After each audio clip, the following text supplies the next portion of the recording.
$68 chainsaw that I bought off from Temu.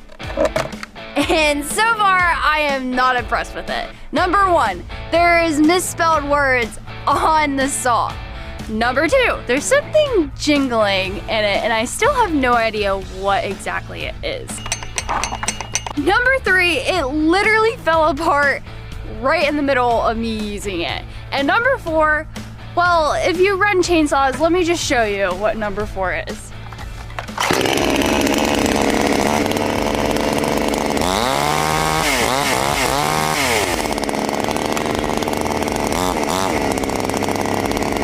So that's concerning. All right, now the real